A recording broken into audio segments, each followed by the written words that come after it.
Welcome to episode 109 of the Permaculture PIMPcast, the only PIMPcast on planet Earth, where we discuss permaculture, preparedness, and practical living. How you doing, son? Pretty good. How are you?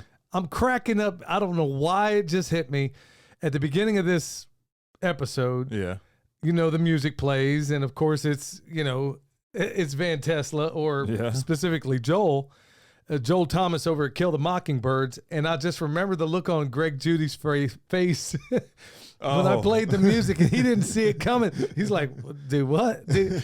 He recoiled and like smiled, and then I noticed he got the part about Mowgli, and you could see him kind of smile again. Yeah. We didn't catch any of that on video because I stupidly didn't hit the record button in time. I don't know why it just occurred to me, but I just remember just cracking up because I was like, hang on a sec, Greg, let me go ahead and hit this button. I hit the button and he just kind of recoils, and then you can see his eyes just get big as soon as he heard about Mowgli. Like, okay, he heard about the Jungle Book. Yeah. Anyway, y'all, this episode brought to you by Hickory Ridge Soap from twooldcrowshomestead.com. Turn that simp into a pimp. Bam! Also, y'all, Heaven's Harvest 10% off with promo code PERMA, PERMA. And folks, you want to get your seeds there because they are not, man, it is so awesome when you get somebody out there that does exactly what they say they do. So if you're needing any heirloom seeds, that's where you go. Also, any of your preparedness needs, look, things are getting weird. Preparedness, food and stuff like that, like ready to eat meal. Not ready to eat, but add boiling water. Yeah, I mean, look, for the longest time, I told you, look, you got to get hot and good night in so many different ways in terms of your preparedness. I just heard an interview with Michael Yon. He was on with Seth Holhouse, which, by the way, we're going to have an interview with him coming up on Wednesday. And Michael Yon has been hitting it he's one of those people that people have just now discovered, and he's been hitting it out of the park in terms of everything he's predicting. And the best part about it is he's not one of those guys that sits in the studio somewhere, just looks at the papers, aggregates. He's actually in these countries. He was at the Darien Gap when they were letting all these Chinese in. He was over there in Spain. He was over there at all these hot spots, former special forces. When I say special forces, I mean Green Beret. The guy is extraordinary, and he's basically saying, look, it is a fact. We are heading for massive famine. I'm not saying this to sell anything. I'm just telling y'all because we've given you many resources in terms of how to go ahead and put stuff in your pantry that you grow or you go buy. But look, if those things you can't buy, whether it's, you know, butter or some of those other things you can't freeze dry or whatever the case, or maybe you just don't have enough meat to put back, then that's where you want to go checking out Heaven's Harvest. You can also tip a pimp over on the Fountain app. Listen to all your podcasts over there where you can basically triple, double, well, I don't know if you can quadruple the speed. I think you're stuck at triple. Hey, that's good enough, man. And we're going to talk maybe a little variation of that a little bit on down the line into the main section of this show. Before we get into that, Dad had this giant piece of hay just sticking to his shirt. It's been bothering me this whole time. Well, it's been on me since this morning, since I was out there dealing with this stuff. All right, y'all. Tip of the day, become an autodidact. An autodidact is just a fancy way of saying a self-taught person. Folks, this is a show that I'm basically getting a few things off my chest, and this is one of them. The most incredible things you're ever going to learn in your life are not going to come out of a university. Don't worry, I'll get to that in a minute. So let's jump straight into the farm news, son. I'm out here busting up some compost. Every time we get a batch done, I'm varying things on it to find out, okay, do we go this way? Do we flip it this way? Do we add all the materials at once? Do we mix them up? Every single time I get one batch done, a new one's going in. And this is, okay, as far as the autodidact thing, it's one thing to get training, but you can take that training and meld it in with things you might already know, or in the processing of doing it, guess what? I get much better at doing it. Right. So now, just like Tony Robbins taught in his first book, Awaken the Giant Within, I read that book a long time ago, and then all the wonderful benefits of it came back to me later. So, for example, say you want to get better at public speaking. So let's say you engage a way to speak to the public every month. So inside of a year, you got what? 12? You got 12 blocks of experiencing of having done it. Right.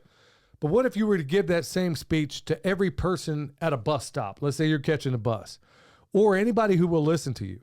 Well, conceivably, in just a matter of days, I could have a year's worth of experience.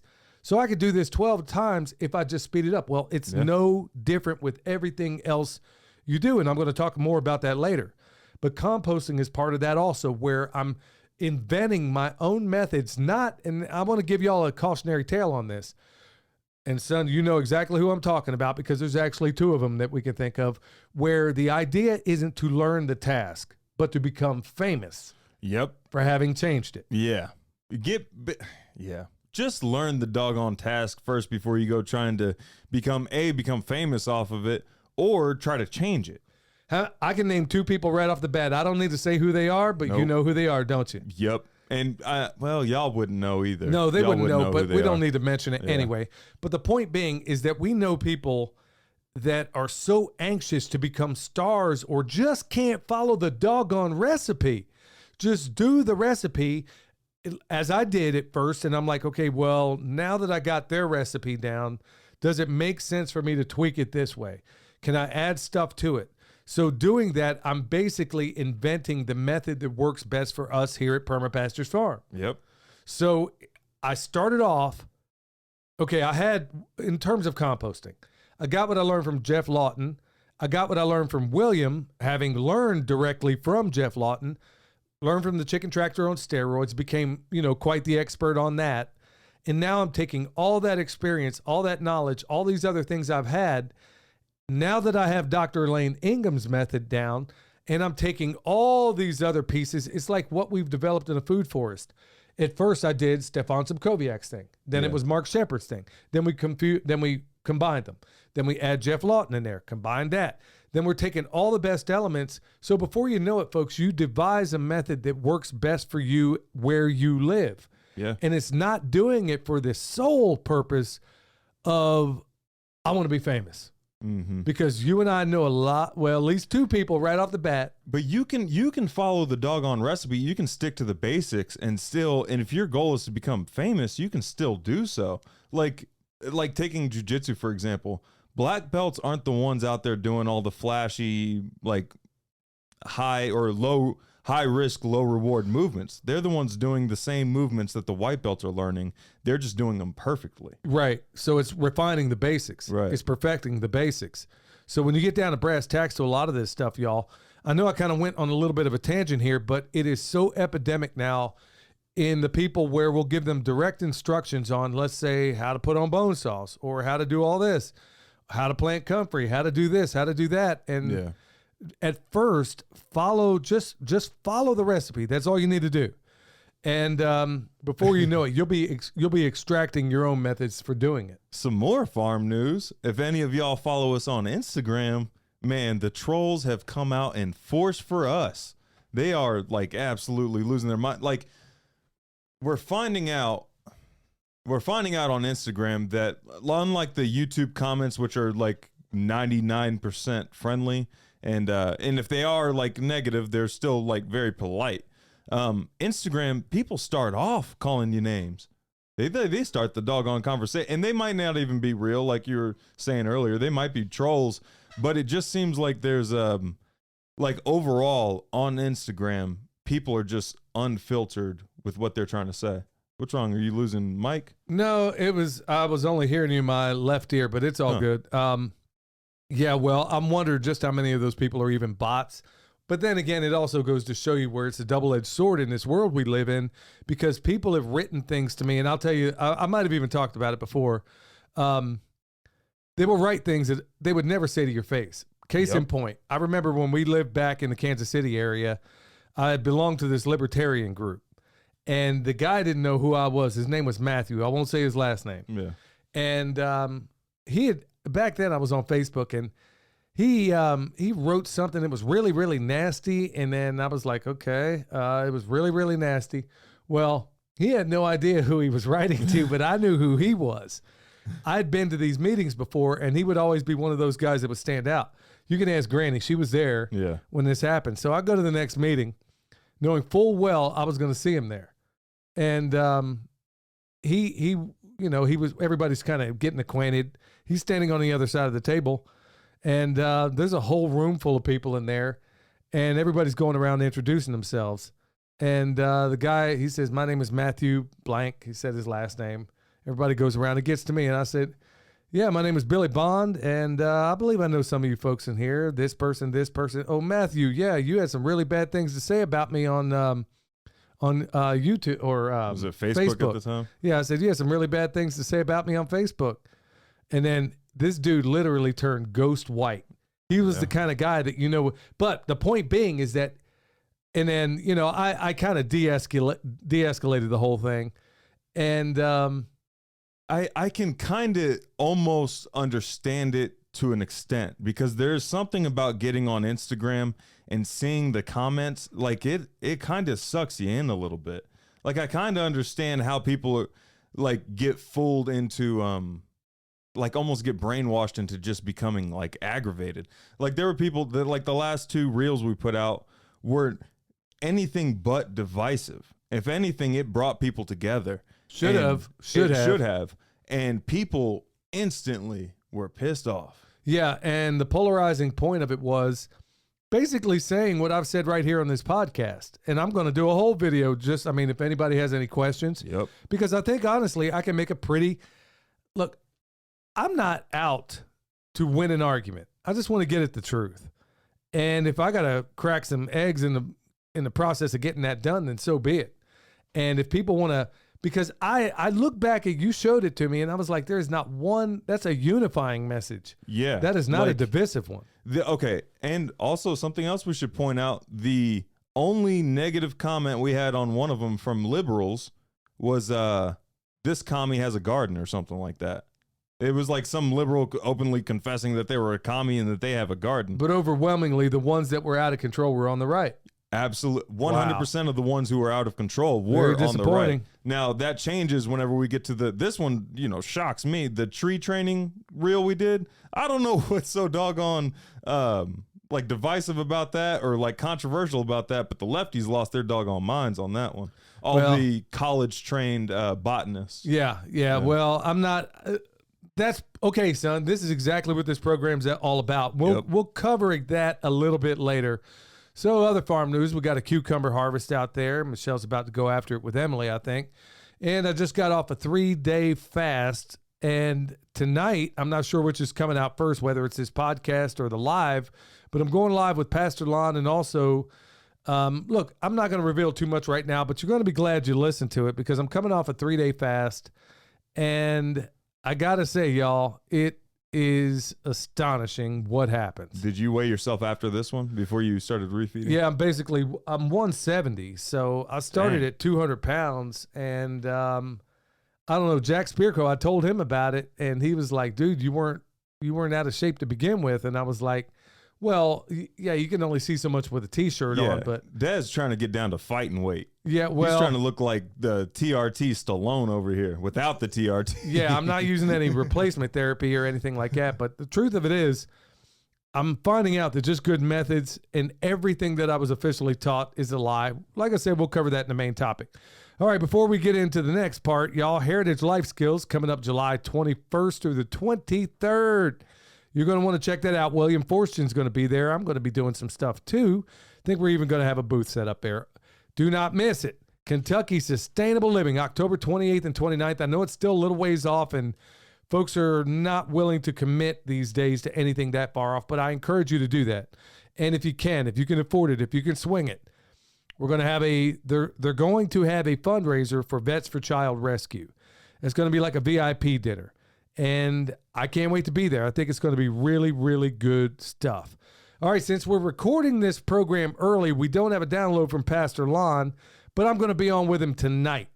And folks, you're going to be glad you tuned in. I think we got a really good thing going on it's not going to be on the PIMPcast channel, but it's going to be on a regular YouTube channel. Permapastor's Farm YouTube channel at 7 p.m. Well, you'll see the live stream before you'll hear this podcast, Dad. Well, I'm not sure how you were going to be putting them up. Yeah. So you already heard the live stream. So we're going to jump straight into bad news, good news. Well, actually, this is going to be bad news, interesting news, and great news, I think.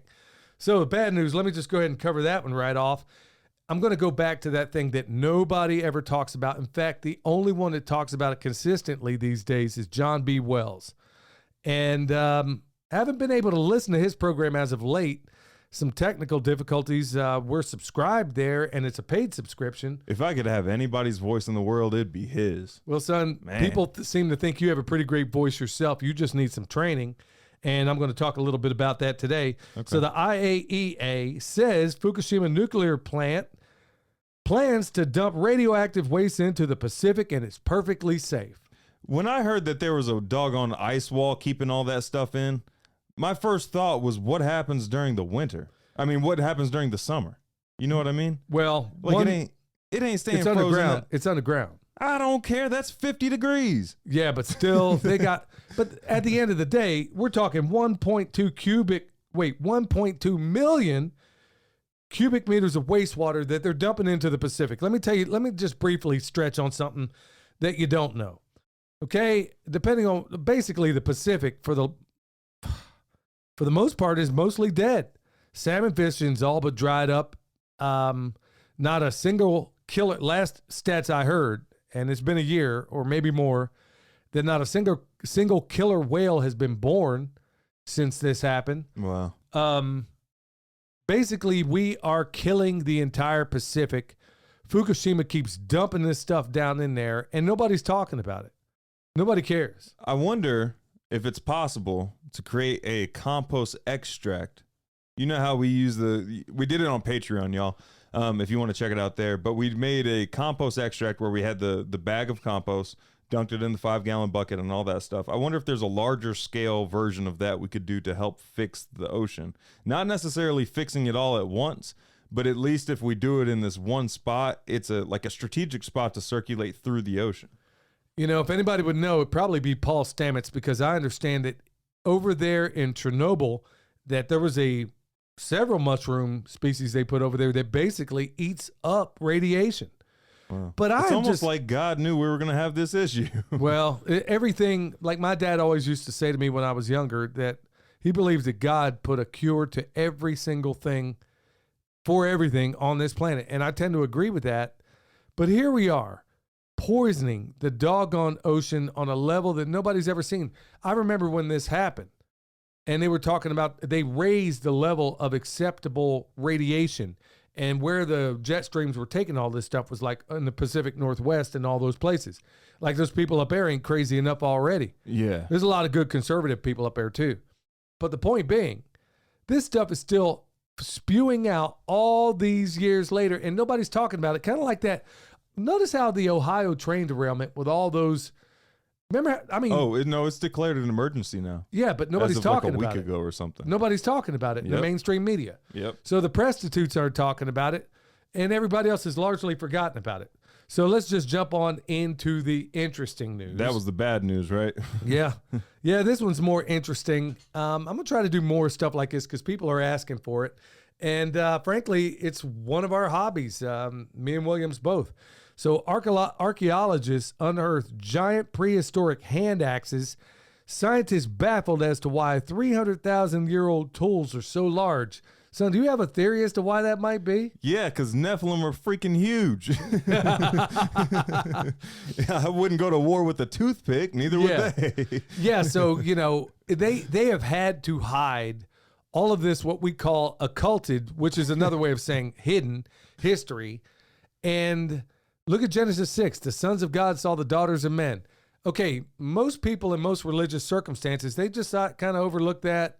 I remember talking to a good friend of mine. He says, yeah, my dad looked it over, said there ain't nothing there. And I'm like, no, it's in the Bible, man. It's there for something. But even then, I think people are, like, some Christians are fearful to believe anything that is not, like, directly in the Bible. You know what I mean? Well, I'll tell you what. Here's what I don't understand.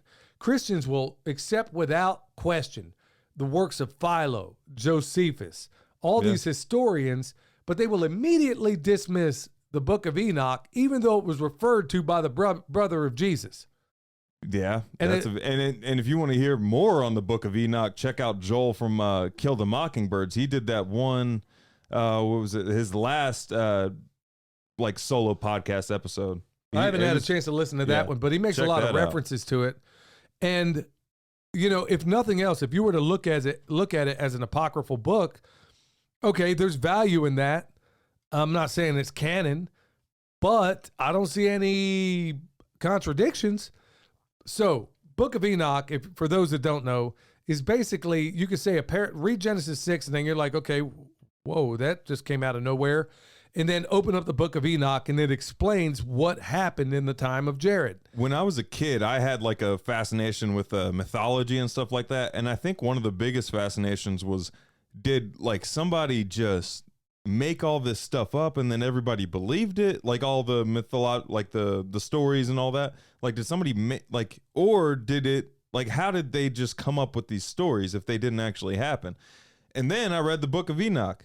And then it all made sense. Yeah. It did actually happen. Yeah, so they had their other versions of it, like whether it's Hercules or Zeus or these other things, because I'll put it this way. Take the most awesome Marvel movie you've ever seen and then read the Book of Enoch, or even take the not Genesis, but all the way through the Old Testament. Well, either you're believing these people were real giants when they came into the Holy Land, to the Promised Land, or you really believe, did David fight a giant? I believe he did. Yeah. And two more. Yeah. And then look at his brothers. I mean, look at the other people. King Og.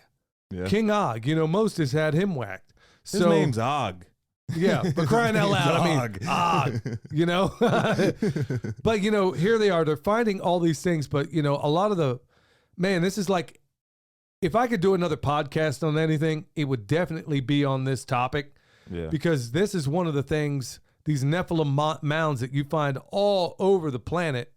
And they say, well, it was just Indian tribes that went up there. Well, even the tribes themselves say, no, we didn't do this. Right. And that's just a huge waste of time for a hunter-gatherer society. So all of these things, I know this isn't really the topic that everybody talks about. It's good news, interesting news, and bad news. So, we could talk a lot more about this stuff because it really is a passion of mine to know more about it.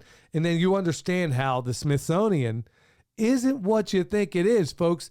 Every time anybody finds anything of note, who comes in out of nowhere? They want to call it a burial site, and the Smithsonian creeps in. Yeah, would you all stop reporting what you're finding, please? Yeah. Stop reporting it. But don't do it before L.A. Marzulli shows up or Steve Quayle or somebody like that. Thank you. All right, so the good news.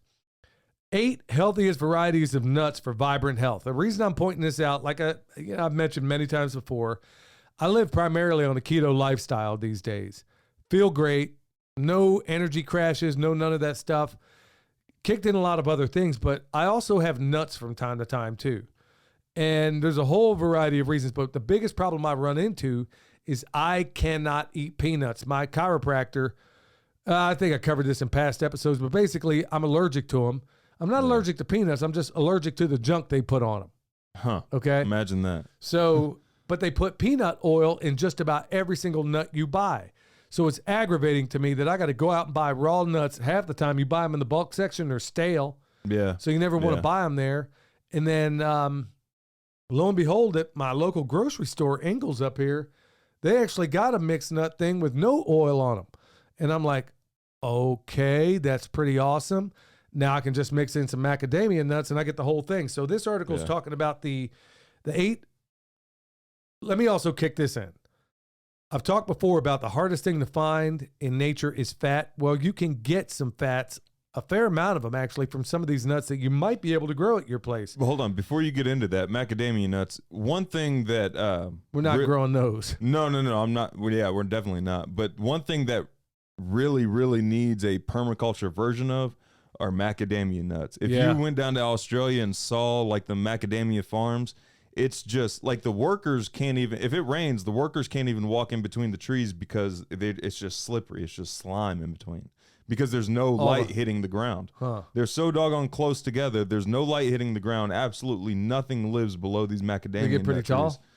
Not as tall as, like a about an apple tree, like not as tall as an apple tree can get, but about that. And they get real bushy too. Well, if some of these things jump off, well, you won't be getting any macadamia nuts because I don't know where they're growing those in the United States of amnesia. But these other ones you can get. Okay, so on this list of the 8 healthiest variety of nuts for vibrant health, I won't go into the details, but basically walnuts, you can grow those. Hazelnuts, we grow those. Almonds, you can probably grow those depending on where you are. Of course, macadamias. And, you know, tons of fat, good fat in those. Brazil nuts, cashews, pistachios, which I won't be eating anymore. Pistachios? No, I haven't eaten any of those ever since I talked to Seth Holhouse about how they get cracked. Pistachios? Yeah, pistachios.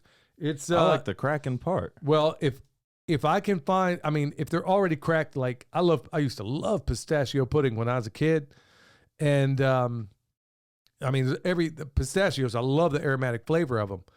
But stick around Wednesday and you'll understand the reason why I have not eaten pistachios in quite a while. Unless I know that they are honestly harvested, honestly produced, I won't be touching any pistachios. But yeah, that's not in that nut mix at Ingles anyway. So when we get back, y'all, we are going to jump right into it.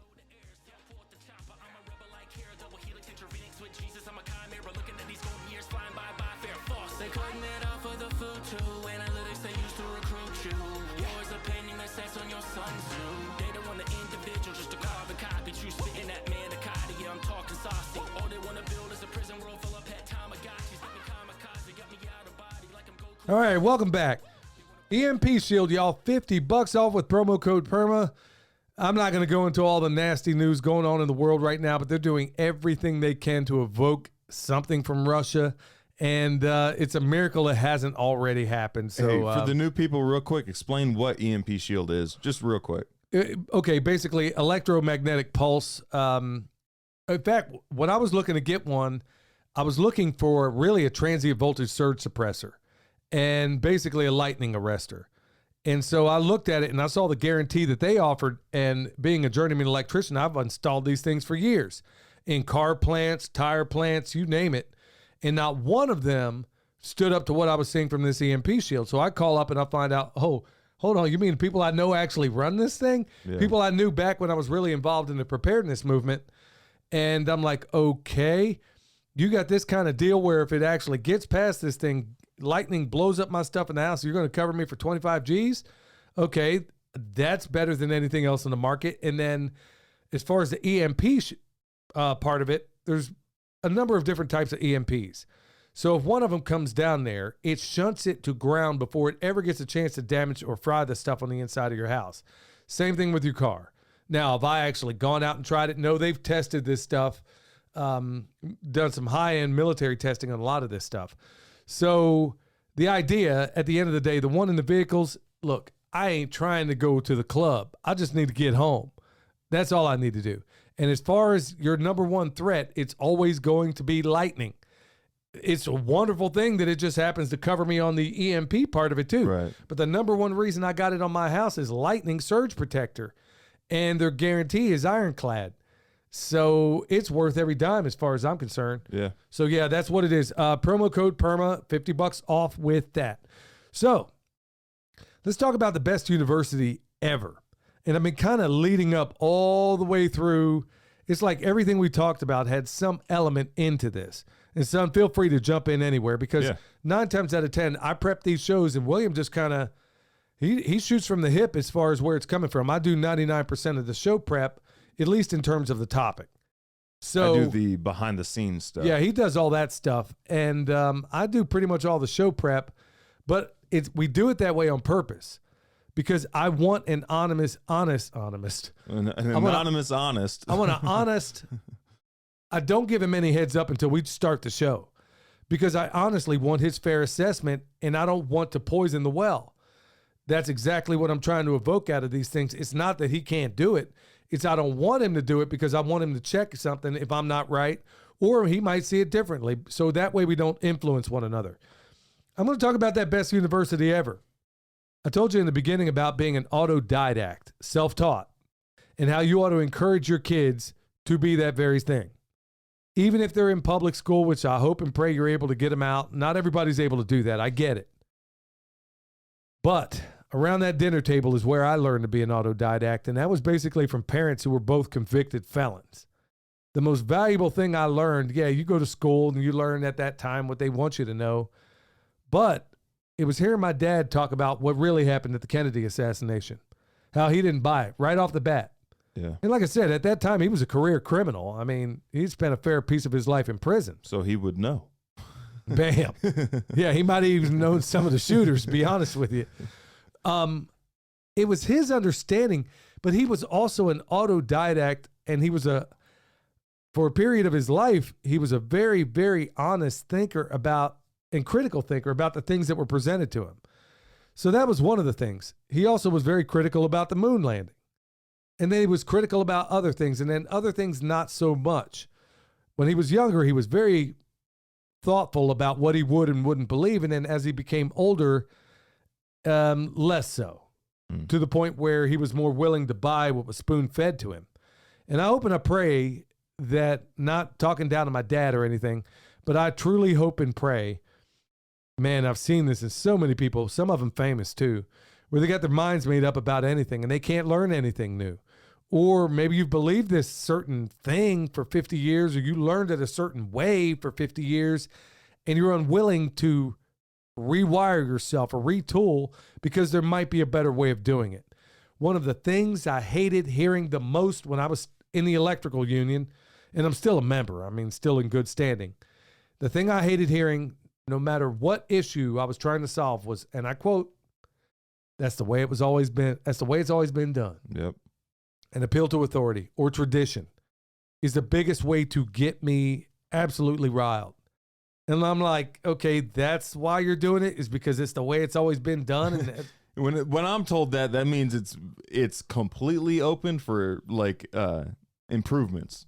Well, it tells me that that person is lazy. Yeah. 9 times out of 10. So when it comes to everything else, the reason why I'm saying this is the best university ever is because I've taken stock, and there was a series of things that happened. There's no need to really get into those. But I realized that I am in a constant university level education every single day of my life. And guess who picked the curriculum, son? You. That's right. Yeah. So just a brief overview of what of the coursework I have going on right now. I'm not saying this to brag. I'm trying to make a larger point here, y'all, because check it out. All these classes I actually had in college. So so you're having to revisit them. So, I mean, goes right back to what you were just saying. So yeah. I'm still in the middle of a soil class. Talked about some of the compost I've learned and how I'm, as an autodidact, taking some of that information and making it better. I'm in a speed reading course. I'm in a speech communications course. I'm in a fasting program. A lot of these I paid for. Yeah. I'm in a workout program. I haven't yet started, but I'm all signed up. So here it is. We got 1, 2, 3, 4, 5. That's not important right now, but the 1, 2, 3, 4, 5 different classes. So let's say you're in high school or college. Let's say you're taking 5 different courses. I picked all the coursework and I paid.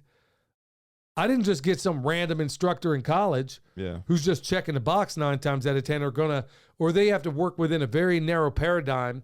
No, when you work as a private college instructor, well, things change all of a sudden. Because now, if I'm not putting out a good product, then they can go somewhere else. And believe me, they're going to talk. Yeah. So you'll notice that anytime I do an in-person class, I try to give 200%. Not for that reason that I'm worried about somebody bad-mouthing me. It's just, I don't know how to do it any other way. Also, I've been a part of classes where like we've paid however much and it didn't feel like it was worth that. And that's almost like a detriment to whatever it is you're trying to learn. That almost like stops you wanting to even learn the process. So whenever you take a class and then you get more than what your money, more than what you paid for, then you're even kind of more eager to learn the process. You know what's even more astounding is that every one of these classes are a fraction of what you would pay in a freaking college. Oh yeah. So and like I said, time. Right. All these classes, and I'm doing them. I am the best student ever because I'm actually doing it. Now let me break this down. Okay, so Elaine's soil class. Best money I've ever spent ever in terms of agriculture. Right there alongside my permaculture design certificate. I mean, hand in hand. So, learned how to make compost even better. Learned how to make compost teas. We just made an extract yesterday, showed them how to do it on Patreon, and all these different things, y'all. And it has opened up new avenues of thinking, because now I can take the knowledge I got from her, overlay it with what I got from Jeff Lawton, overlay it with what I got from Stefan Subkowiak, overlay it with what I got from Bill Mullison, overlay it with what I got from Mark Shepard, on and on and on, Joel Salatin, Greg Judy, take all the information I had there, and now I'm able to graft this new knowledge into it. And because it is so incredibly thorough, now does it require something out of you? Yeah, I'll get to that when I get to the speed reading. So all these different things that I have now added to my toolbox, I just got off the phone a little bit ago with my friend Barrett, and I was talking to him about some of this stuff and how basically it is this self-taught stuff where you become your guidance counselor. You become the person who selects all your, okay, you're in college. You got to take foreign language. Yeah. I'm like, okay, do I want that? Do I need that? No, it's going to make you a more well-rounded student. Okay, well, why don't you let me make the call on this? Yeah. Yeah, let me be as well-rounded as I want to be. So, with this, I got an and it didn't freaking work. Look what we're dealing with now. Yeah, 2 degrees, and they're not even worth the paper they're written on. So let's move on down to this speed reading course. So for this course, I spent $200 for it. I was a little bit dubious at first. I heard it from that Diary of a CEO, and I'm like, okay, let me give this guy a shot. $200 ain't nothing to sneeze at, but if it does what he says it does, let me go ahead and try it. So here it is. I started off at like 260 words a minute, tested today, and I'm only 10 days into this thing. Yeah. And I was almost 500 and some words. Oh, wow. And I was actually slowing myself down, so probably closer to 600. And I'm only 10 days into a 21-day course.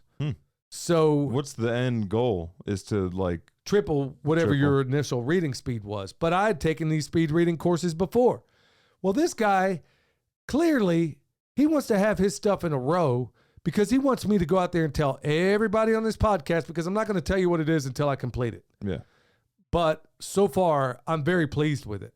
My comprehension is through the roof. And in the process of doing this stuff, I'm going to show you what unfolded. This wasn't even part of the course. I don't know why I did it. I don't know why I felt compelled to do it. But I started using, and I told you about this, I started using my left hand to do everything. Yeah. So 2 weeks ago, maybe, I started using my left hand to brush my teeth. Okay, first day, it probably took me 10 minutes to brush my teeth. Been doing it every day. Dad. 10 minutes because I'm right-handed. Yeah. I don't know why I felt compelled to do it. I just started doing it. And like I told everybody in the last one, find a different way to drive home. I'm like, okay, man, there's a lot of people I know that are telling me they're in a rut. And I don't know why I felt compelled to do it. This is all going to make sense in a minute. I started brushing my teeth with my left hand, okay? 3 or 4 days into it, I'm having to concentrate less, but I'm doing it. Now I'm doing it, and I'm able to let my mind drift like I would before. You're brushing your teeth. Because it's so rhythmic and such a pattern, you don't ever really think about, okay, I got to do this next, got to do that next. Yeah. Now I'm to that point with my left hand. So then I'm like, okay, I mastered this. I'm going to keep it up, and I'm going to keep doing it. Now I'm going to start feeding myself with my left hand. I'm going to hold my cup with my left hand.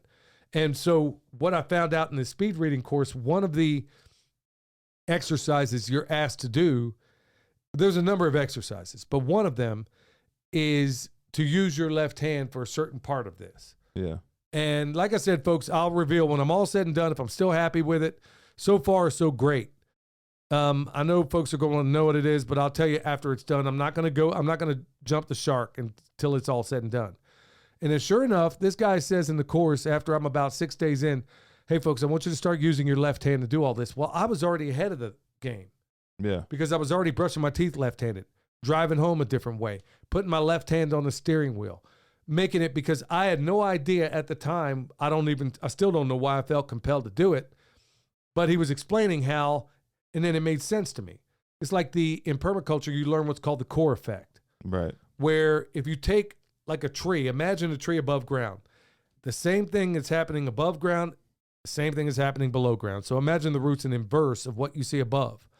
So anything that happens on the left side of the roots happens on the right side of the tree. Right. Anything and vice versa.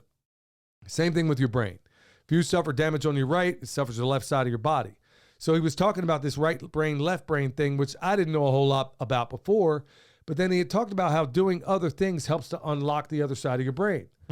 So I was already doing this.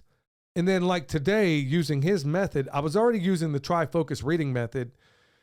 But there's a lot, you got to get yourself into a very specific mode of thinking in order to do it. With this guy's methods, I'm like, dude, I'm zooming across. I'm having to slow myself down. Otherwise, I'd be at 600 words a minute, and I'm still just barely starting this. Is the retention the same? Better. Okay. Better, because now there are little tricks you do that, okay, for example, you know how you read and you say the words in your head, in your mind. Yeah. I don't want to get too bogged down on this. Right. There's a method he teaches you. It feels weird, but it works. And that voice in your mind when you read goes away instantaneously. But it requires practice. Yeah. And that's part of what I was getting into this. So I'm reading the comments of the other people that are part of this, and they're complaining like, well, it hasn't taken off the way it should. Well, and then you find out they haven't even practiced. Oh, yeah. And I'm like, okay, so you do the one drill that he gives you, but it's like getting guitar lessons. Yeah. You go there from the instructor, but you take the guitar home. You never practice it. You never pick it up again until you go to the next session. Yeah, the people that only practice at sessions, yeah. Exactly. And it's the same exact thing for these courses. So don't even sign up if you're not. All I know is if I can increase my retention. And like I said, when I get myself, it just takes an awful lot to get myself into that beta state that I got to get into in order to do the trifocus. You almost have to like meditate beforehand. Yeah, you have to. But now this guy's teaching me that now I can just pick up a book, and as long as I do these right things, that I'm like, okay, I go from 200 and somewhere, 260 to almost 600. And had I not been slowing myself down, I'd have been well over 600.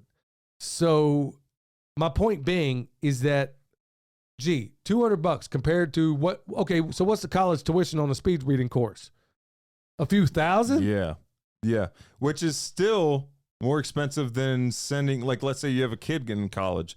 That sending them off to a different country for a few months is still cheaper than college tuition. There you go. 10 times easier. Like with William, instead of sending him off to college, like we often say, we sent him off to Australia, allowed him to be the autodidact that we raised him to be. And now, so Send me off to essentially, a penal colony. So essentially, son, you retired in your 20s as a result of it. Yeah. I mean, when you get down to brass tacks, it's got to be something you love, though. So let me move on. So I got a speech communication course that Eric Sider turned me on to. This course costs about $1,000. And I'm floored by why. Okay, so I thought I had a good understanding of the speech communication space. I didn't know crap. I've been trained in radio, trained in college, numerous courses on speech and communication. And I'm realizing how much more effective I can be at this. How I'm not using tonality, inflection, all these other, imagine as he teaches in this course that your voice is an instrument. Yeah. And you have so many different parts of it, and you don't learn any of this in college. None. So his course was $1,000. How much do you think that college course costs? Thousand. Yeah. Plus whatever like crappy book they make you buy as well. And as I'm doing this podcast, I'm realizing all the way through it the errors I'm making in speaking. Oh, yeah. But this is my craft. Communicating on YouTube is part of my craft. Yeah, I need to take that class. Yes, you do. Yeah. I need to be a better communicator in so many different ways because it works not only when you're working in a medium like this. It's not to try to influence people even more. The idea is to get the point across and be more effective at it. This is my craft. I need to know it. Yeah. So I'm finding out through this course and it's called the Stage Academy. That one I'll tell you. I am absolutely dumbfounded at what I'm learning here. Yeah. So I couldn't be more pleased about it. So, fasting program. This one cost very little because it started with a book. And this is Dr. Mindy Peltz. I recommended her a little while back. So Dr. Mindy also has a YouTube channel. So I come up with a fasting program for myself. I'm like, okay, I've been doing this intermittent fasting for a while. And then because of her book, which your mom has down there, you find out if you stay, like there's a lot of people, she says the 1 meal a day people are the worst in the world because they don't want to change, but they hit a plateau and don't understand why or how to get out of it. Well, I was intermittent fasting, but I was doing the same thing every day. I eat at noon and then maybe at 6, noon and 6, every single day. Yeah. Well, your body, just like if you do the same workout routine, it'll get used to it and it'll stop growing. Same thing with your fasting routine. So I am now on the schedule that I started this week. Yeah. It's called the 4-2-1. So for 4 days out of this week, and I get to choose, you don't have to pick whatever day, it's whatever works out for you.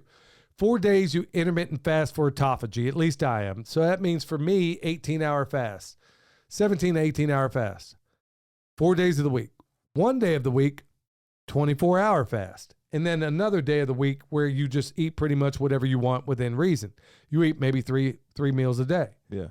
So the idea there is that your body keeps guessing, like, because it's supposed to be in a feast or famine state. That's the way it's meant to be.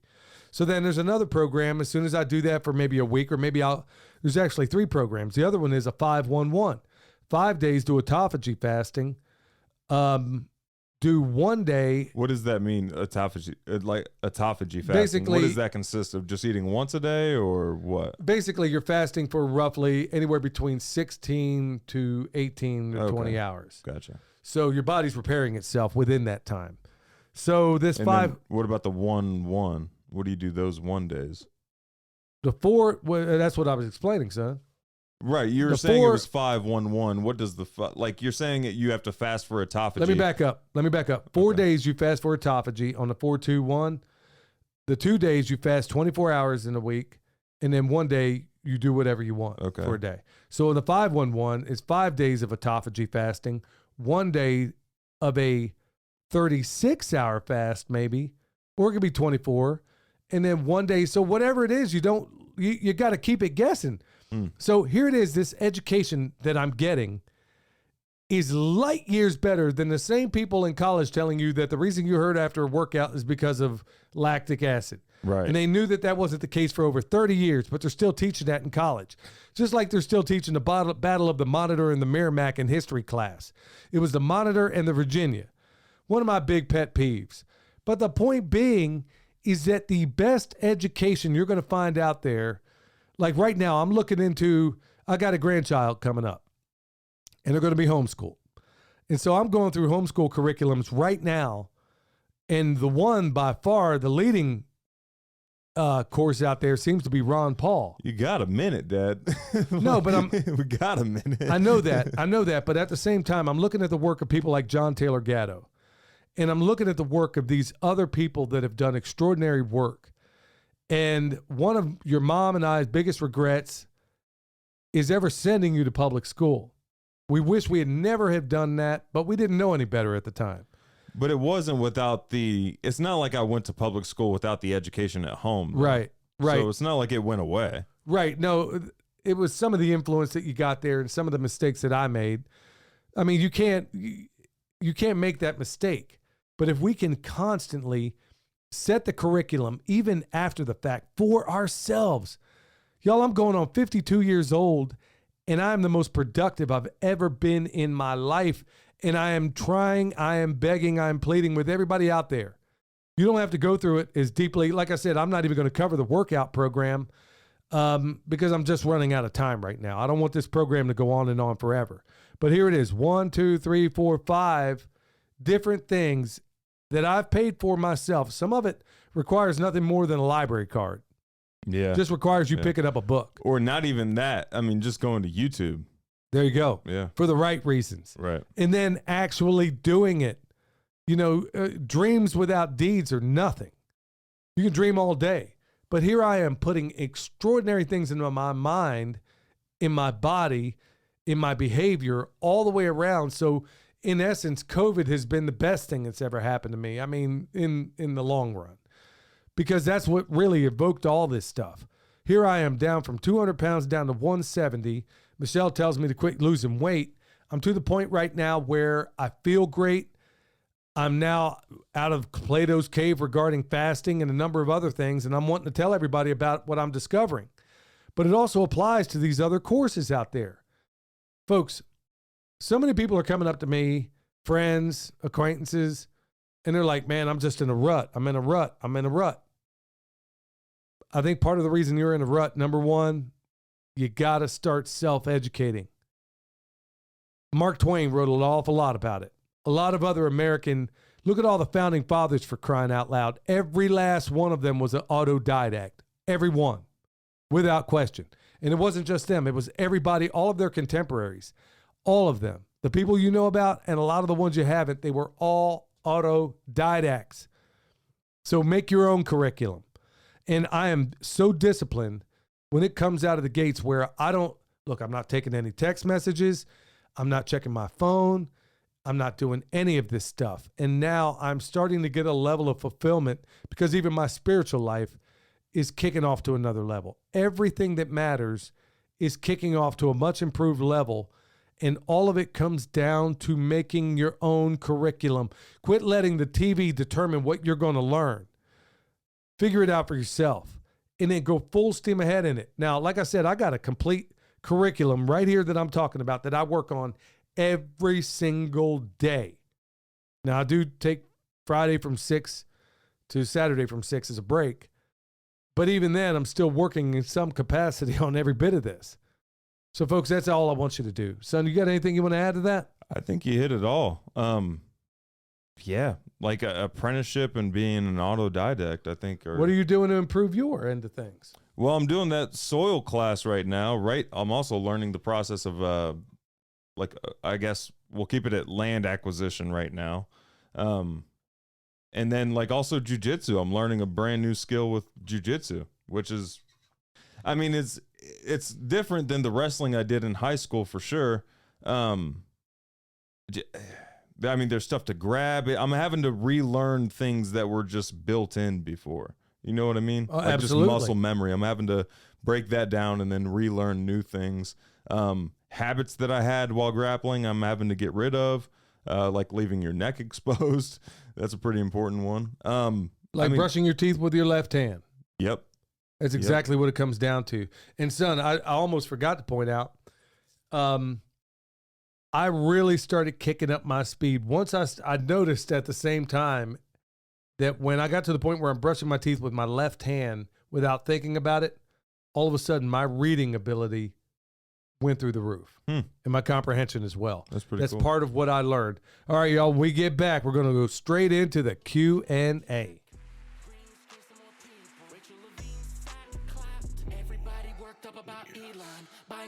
He gon' save us, left and right, squabbling while he got chips for your heads, calling him courageous. No bueno, I answer to no one, start calling me NATO. Digital cheese on the way though, get you a bowl of Alfredo. It's a woke summer, I need another booster before I hit the beach. All right, back with your Q&A. Want to give a hat tip as always to Joel Thomas and Van Tesla. Go check out Kill the Mockingbirds as well. And, Joel, he's been a tremendous blessing here. All right, y'all, we got one from Andy. Hey, y'all, I was just curious, is there a way you can turn up the volume on the podcast? I've been listening to it all day while I'm riding on my equipment at work, and I can't hear it over the equipment. Son, I don't know. You got anything for that? Turn up the volume on the podcast? I don't know. I mean, I can adjust the levels on most things, I guess. I'll give it a shot. Yeah. As of right now in this podcast, it's too late, but on the next ones I can try for sure. All right. Yeah. Got one from Strider47. Awesome interview with Don and Gavin. Encouraging to see that generational mindset working out. Also, Gavin has some jams. The ESV is the English Standard Version. I preferred it over NIV and NASB. I'm not sure which one that is. And some others. Also, there's a 007 joke in here somewhere. A guy named Bond talking about using a honeypot to his advantage. Yep. Bam. Hashtag tip a pimp. Oh, yeah. Gotta love Strider. Received my order and planted the comfrey June 2nd and 3rd, and 3 of them have come up so far. Just wondering if I need to be patient. Yeah, it could take up to, sometimes 6 weeks for these things to come up. But please, folks, do not put them in rich soil, potting soil, worm castings, anything like that. And make sure you keep them watered, especially this time of year. But keep in mind, let's say you got 20 and 10 of them came up. Well, those are 10 that are perfectly adapted for your soil. We've done video after video on how to replicate it. One plant will produce, what did we say, 100 more? Well, yeah, it was roughly, on average, it's about, I think, 80. It's not uncommon to get 80 cuttings and then splitting the crown into like 4 to 6 pieces. That's not uncommon at all. Got another one from Strider 47. Billy, do not do a web search for OnlyFans unless they reinstate a mask mandate and you want your viral video to spread faster. Hashtag tip a pimp. Hashtag bond money for Billy Bond. Well, I've been really careful about where I'll tell you what, man, some of these things, I have very little interaction on the internet except where I need to these days, because I'm realizing how insidious it is where I, for example, go to YouTube to go look at comments, something pops up and it takes I'm like, oh no, you guys ain't getting me now. Yeah. I know exactly what's going on. Yeah. So Daryl says, I'll get straight to it. Pastor was preaching on this, and because I love you and your family, here it is. Romans 13, let every person be subject to the governing authorities, for there is no authority except from God. Okay. It's longer here, but I know we got other stuff to get through. I would also caution you back, my friend, where Hitler also used Romans 13 quite a bit. There's a pastor out there, basically obey the government. Right. But if you look at, you got to take it in context. I'm not sure what your preacher said, but think about this. Everything, not everything, but many things, look at everything in the New Testament. Was it in violation of what the powers that shouldn't be told them not to do? So just because they're in government, Daniel, the prophet Daniel, I'm going through Daniel right now, the book of Daniel, just finished it today. Well, he was told by law, you can't pray. Yeah. But he did anyway. Threw him in the lion's den. You know how that went down. Paul, everybody was they were breaking against the tide non-violently. So we got to be real careful about how you use Romans 13. Like I said, it was Hitler's favorite thing in the world was Romans 13. So be really, really mindful about it on the other end too. But I get your point. Wow. Got one from Josh. Hey y'all, I know you are all about leftovers from places like bakeries. Sorry, I'm having to do some editing here. My questions are, how much bread is too much bread? And if you hit the mother lode, what do you do to store the bread so it lasts longer than before mold gets it? Keep preaching the good word. Thanks. Okay, when it comes to some of that stuff right there, it helps when you have pigs too.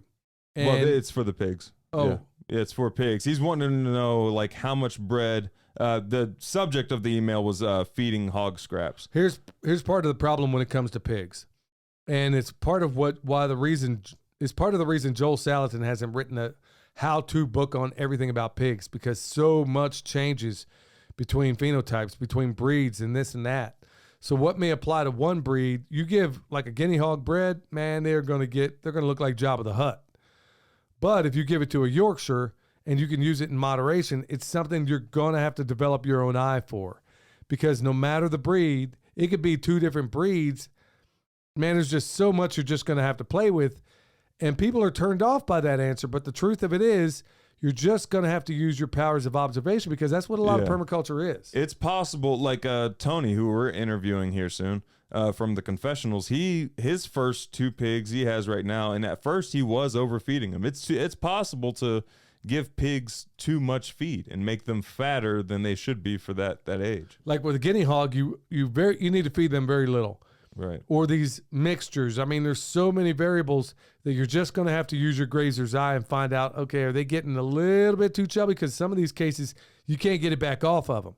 So it's something you're going to have to kind of weigh out for yourself. We got one from Ryan. Says, hey, could we please get an entire PIMPcast with Billy doing his Snoop Dogg voice? God bless you and yours. You know this, nephew. I don't know if I can keep it up for a whole hour. Oh, man. I got one from Gavin's Guitar Co. on the YouTube channel. He said, thanks for letting me and my pawpaw on the pod. It was an honor. Well, I look forward to performing with him up there in Kentucky. Just got to figure out some jams that me and him are going to do together. That's going to be funny. It ought to be really, really cool. Yeah. Got one from Scott, and man, this is a good problem. He says, hey, Billy and William, I made this compost pile on William's birthday and just have finished turning it. Basically, he made this pile, and Sonny's a little bit concerned with the things coming out of the top. It looks a little woody. It's hard to know what's inside, but he's a little concerned about these things see popping up there. With the mushrooms? Yeah. Is that a good or a bad thing? That's a good thing. Yeah. Yep. That means you got some fungal inoculated compost. I can't tell if it's dominant from here, but. Yeah. So, like I was talking to my friend on the phone a little while ago, that most compost piles, and we've done some checking on some, probably not going to be a problem with bacteria, but there's almost certainly a problem with enough fungus. That is a big deal. So when you see those mushrooms growing up in your pile, make sure you keep that moisture going, and it wouldn't hurt to inoculate some other mushrooms in there. Because the thing that we have the biggest problem trying to maintain in most of our compost is a fungal component. So, yeah, that's a really, really good thing. I got one from LG Dolls 1. You talk about the hard 75 a lot, or the 75 hard a lot. Is there any way you guys could do a PIMPcast about it, how to do it, and what all is involved? Also, maybe another PIMPcast on the 3-day fasting, how to do it, and what electrolytes you use. Husband and I are looking for an additional way to boost our health. We are alternative health, and both are 68 years old. Would love to hear more about both. You know, those are really not bad ideas. That's in not fact, bad as far as my education, add the 75 hard into it. Maybe we can do another episode like that later on, because that would probably be a great help to a number of people out there. We've briefly talked and kind of hit the key sides of all of it, but I am busier than I have ever been in my life. 75 hard is usually a handful by itself, but I added all these other courses on there, and fasting isn't even part of it. Most people would never consider fasting doing 75 hard. Yeah. So I added that other component into it because there's a lot of things I'm trying to do, and that's exactly what I'm trying to do with Pastor Lon and also James. James is also a RN. Yeah. Where Pastor Lon's going to cover it from a spiritual angle. James is going to cover it from a medical angle, and I'm covering it from a preparedness angle. So we're hitting a trifecta here, and it might be a great benefit to a number of people out there if we cover this in greater detail. So regardless of your age, no matter where you are in this continuum, folks, you got to try to keep yourself young, and a lot of it means learning these other methods, these other techniques. Yep. I got one from Trash Can Bees. So last episode, somebody was asking us about like the efficacy of that deer antler velvet. Well, I've got a comment talking about that exactly. This is from Trash Can Bees 2739. On the topic of antler velvet, I was hesitant to try it because I couldn't find a lot of info about how it affected women, but I finally did decide to just give it a try, and I was taking it every day for about 2 months, and the results were incredible. I was just hoping to improve my circulation, but it felt I had experienced accelerated healing in my entire body. I haven't taken it in a while because I've just felt so much better in general. I haven't had the need to. I had gotten it cheap from Piping Rock, so probably not the greatest quality, and it was totally worth trying in my opinion. I'm really grateful you guys made me aware of it. It was life-changing for me.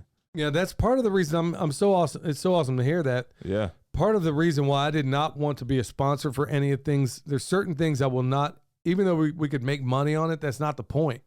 When it comes to certain things regarding your health and these other things, I make absolutely sure, like when I talked about this cardio miracle, I make sure that I have absolutely no profit motive in any of that. So nobody's ever going to say that, oh, you're promoting this stuff, because no, I legitimately do not have any interest in it, even though I could probably make a fortune on it. That's not the game here. when it comes to your health and stuff like that, I'm never seeking. I want you to know that I'm absolutely serious. And the only way to get that point across to a number of people out there is to have no financial ties to it. Yeah. Because if I'm telling you about it, it's because I've used it. That's why I didn't want to tell you about the speed reading thing till I was done. I didn't want to tell you that, and I won't until I'm done. I want to be sure that I got this right before people go out there spending $200 to go get this thing, only to turn back around and, find out on day 21 I was disappointed. Yeah. So that's part of the motive here. And when it comes to that IGF-1, I had fantastic results. I'm going to start using it again. I didn't want to risk anything over that fast, and I haven't yet kicked it back on, but I'm about to. And it's such a joy to be able to find these products out there. And yet that's another one of those things that they don't tell us about. You just got to learn. Hi, Billy and family. Greetings from Surrey County, North Carolina. I've been enjoying your content for years now. Appreciate the work. Keep up the great work and hope to meet you someday. Love your Romans 8:28 shirt, brother. Well, love you guys and all your comments and all your votes of encouragement. It means so much, especially when everybody's trying to break you down and tear you down, especially when you're doing these things as you don't make anything. Yeah, I mean, you're not making any money on YouTube. You're not making money necessarily on a podcast unless you're Joe Rogan or somebody like that. You're generally not making a career out of it. You're doing this because you love it. And I do love it. And I love the interaction with you guys. And I'm really thankful to be able to disseminate this information because there's so much of this stuff. Like I brought up John Taylor Gatto a while ago. Yeah. Had no way to tell the whole world you have got to check out the Ultimate History Lesson with John Taylor Gatto. If you do that, you will realize everything you learned about the public education system is garbage and how to fix it. There's another podcast episode. There you go. Yeah, there's so many awesome things that we can do from this platform, and hopefully it is helping a lot of folks out there. So, y'all, I want to thank you so much for your support, but until next time, stay alert. Stay alive.